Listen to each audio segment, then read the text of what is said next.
Передвигаться по-другому Нуржигит не может. Его ноги парализованы с младенчества. Выходить на прогулку до недавнего времени он мог только так, сев в тазик. Коляска слишком велика для него, сын не дотягивается до колес. И у него болит рука, когда он пытается крутить их. Поэтому мы убрали подлокотник. Нуржигит старший сын Миргуль. Кроме него в семье растут еще 3 мальчика. От государства Нуржигит получает небольшое пособие по инвалидности. Всего 3000 сомов. Это чуть больше $40. С самого рождения мы ходим с ним по больницам.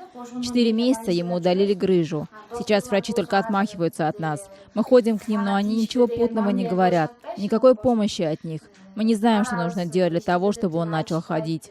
Сейчас Нуржигиту 6 лет. В этом году он мечтал начать учиться, но в школу мальчик так и не пошел. Он говорит, что хочет в школу. Но когда мы идем туда, нам говорят, что они будут учить его на дому. Но он хочет быть как все, общаться с другими детьми. А еще мама Нуржигита рассказывает, что из-за своей болезни он все больше замыкался в себе и, кажется, чувствовал себя виноватым. Он и сам может спуститься, но у него пачкаются штанишки. Вот так он надевает шлепанцы на руки. Когда об этой истории рассказали журналисты, буквально на следующий день домой к мальчику приехал министр социального развития Кыргызстана. Он подарил Нуржигиту детскую инвалидную коляску. Но главный подарок пришел на Орозо Айт – электромобиль. Его отправил кыргызстанец, живущий в Японии.